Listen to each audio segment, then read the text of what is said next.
வீடியோவில் என்ன பார்க்க போகிறோம்னா, இது நம்ம வந்து கேழ்வரகு மாவில் சிம்லி செய்ய போகிறோம். அந்த சிம்லி வந்து எப்படி செய்கிறோங்கிறத பார்க்கலாம். அதுக்கு வந்து முக்கியமான பொருள் நிலக்கடலை, கேழ்வரகு மாவு, வெல்லம், எள். அதில் போடுறதுக்கு கொஞ்சம் ஏலக்காய் பவுட்ரு, கொஞ்சம் சால்ட்டு எல்லாத்தையும் போட்டு செஞ்சு பார்க்கணும். வாங்க எப்படி செய்கிறோங்கிறத வீடியோக்குள்ளே போய் பார்க்கலாம். வணக்கம், எல்லோரும் எப்படி இருக்கீங்க? நல்லா இருக்கீங்களா? இன்றைக்கி நம்ம வந்து கேழ்வரகு மாவில் கேழ்வரகு சிம்லி செய்ய போகிறோம். மாவை கொட்டிப்போம்.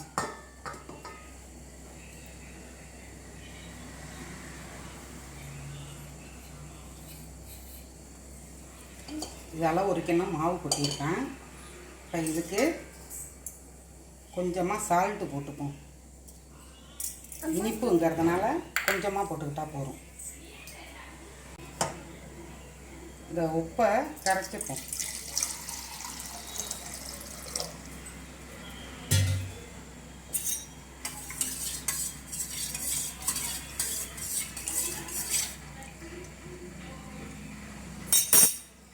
இந்த மாவை வந்து புட்டுக்கு பிசைற மாரி நம்ம தண்ணியை தெளித்து பிசறிக்கணும்.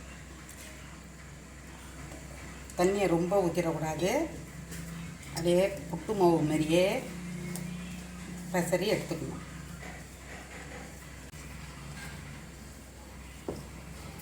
கொஞ்சம் கொஞ்சமாக தெளித்து பிசறணும். தண்ணி ரொம்ப போயிட்டுதுன்னா கட்டியாக ஆகிடும். அதனால தான் கொஞ்சம் கொஞ்சமாக பிசறி எடுக்கணும். இந்த கேழ்வரகு மாவு நல்லா பசங்களுக்கெல்லாம் கொடுக்கலாம். செஞ்சு நல்லா ரத்த விருத்தி ஆகும். ரொம்ப உடம்புக்கு நல்லது. எல்லோரும் செஞ்சு அப்பப்போ இதேமாரி ஏதாவது செஞ்சு சாப்பிட்டா நல்லது. மாவு வந்து இதே போல் ரொம்ப தண்ணி ஊற்றாத அப்படியே பெசரி வச்சுக்கணும். ரொம்ப தண்ணி ஊற்றினோம்னா உருண்டையாக ஆகிடும். அப்படியே கட்டியாக இந்தமாரி பொலான்னு இருக்கணும். அதை வந்து அள்ளி வச்சு அப்படியே வேக வச்சுக்கணும். துணியை போட்டு இதெல்லாம் அள்ளி வச்சு வச்சிடும்.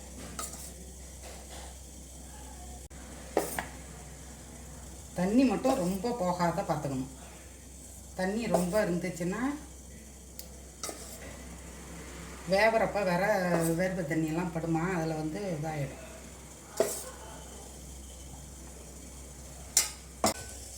இல்லை தண்ணி கொதிக்குது நல்லா இட்லி பானையில்.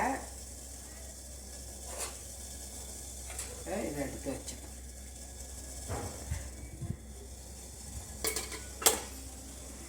தண்ணி கொதிக்கிறப்ப கையில் ஆவிப்படாமல் இருக்கிறதுக்கு இது காடா துணி. இது தனியாக புட்டு மாவுலாம் அவிக்கிறதுக்காக வச்சுருக்கோம். இதில் வச்சு ஒரு எதிரியாக அப்புறம் தூக்கி வைக்கக்குள்ள கஷ்டமாக இருக்கும்.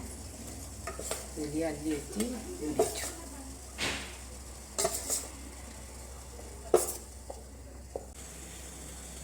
அப்படியே மூடி ஒரு 10-15 நிமிஷம் போல் நல்லா வேகட்டும். நல்லா வெந்துடணும். வேகாத எடுக்கக்கூடாது, நல்லா வேகணும். வெந்துக்கிட்டே இருக்கட்டும். இப்போ இந்த வேர்க்கடலையை வறுத்துப்போம். வேர்க்கடலையை வறுத்து வச்சு இந்த ஒரே கிண்ணத்தாலேயே அளந்துக்கணும். எல்லாம் இந்த கிண்ணத்தால் ஒரு கிண்ணம் மாவு, ஒரு 1/4 கிண்ணம் வேர்க்கடலை.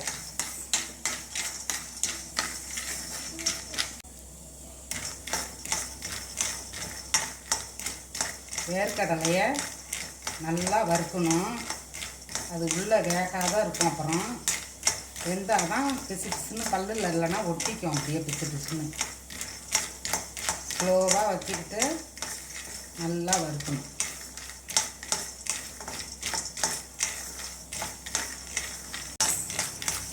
வறுத்து எடுத்து கொட்டிப்போம்.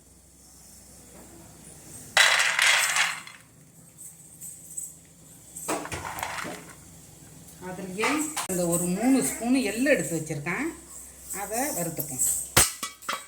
தோல் எள் இருந்தாலும் கருப்பு எள் இருந்தாலும் நீங்கள் வறுத்துக்கலாம், போட்டுக்கலாம். அதையும் இதேமாரி நல்லா பொரிஞ்ச உடனே எடுத்துடணும்.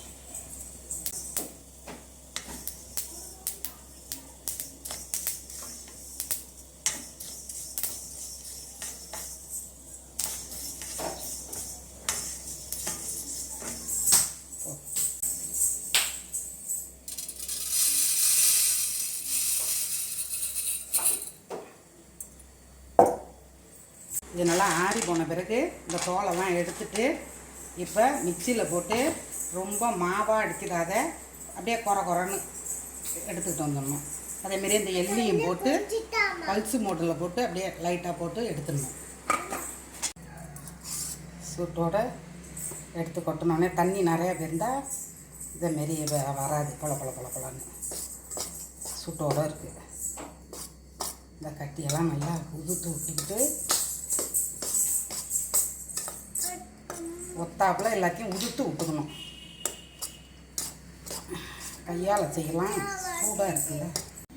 இது ரெடி ஆகிட்டு நல்லா பொலன்னு இருக்குது பாருங்கள். இதேமாரி இருக்கிற பதத்தில் இது வந்து வேர்க்கடலை பொடி குறன்னு நுணுக்கி வச்சுருக்கேன் பாருங்க. அதை இதில் சேர்த்துக்கணும். இது வந்து எள்ளு பொடி, இதுவும் அப்படியே ஒரு அடி தான் பல்சு மூடில் விட்டு அடித்து வச்சுருக்கோம்.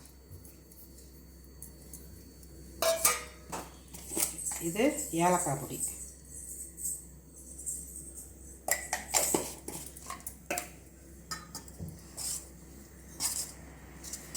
இப்போ சூடாக இருக்கிறப்பயே எல்லாத்தையும் கொட்டி கலந்து விட்டுடணும்.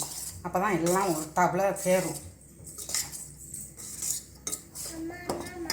இப்போ இந்த மாவு எடுத்த கிண்ணத்தாலேயே 3/4 கப்பு சர்க்கரை எடுத்து பொடிச்சு வச்சுருக்குறோம்.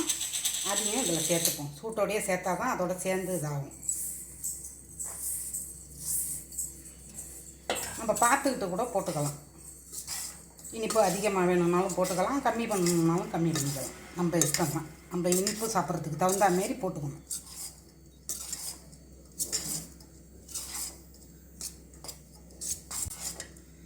இதில் வந்து நம்ம தேங்காவும் திருவி சேர்த்துக்கலாம்.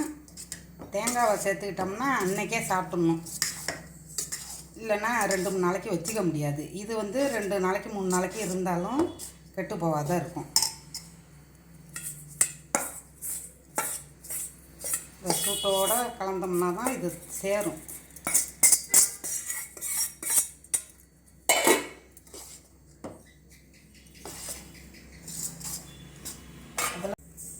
இதில் 1 ஸ்பூனு நெய் சேர்த்துப்போம் வாசத்துக்கு.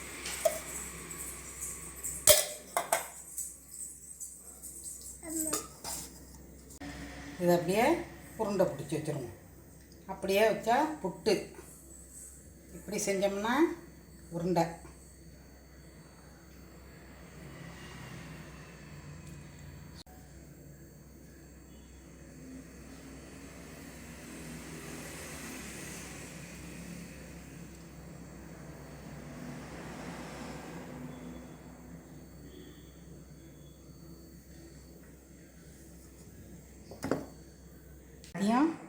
இப்போ எல்லாத்தையும் எடுத்து செஞ்சாச்சு. சூப்பராக வந்திருக்கு லட்டு. இதே போல் நீங்களும் செஞ்சு பாருங்கள், நல்லாயிருக்கும். நல்லா வேக விடணும். எப்படி இருக்கு பாருங்கள், சூப்பராக இருக்குது.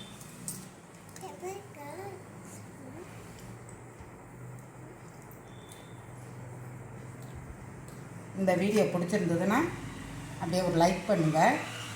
இது வரைக்கும் நம்ம சேனலை சப்ஸ்கிரைப் பண்ணாதவங்க அப்படியே சப்ஸ்கிரைப் பண்ணி விடுங்க. உங்கள் ஃப்ரெண்ட்ஸுக்கெல்லாம் ஷேர் பண்ணி விடுங்க. நன்றி, வணக்கம்.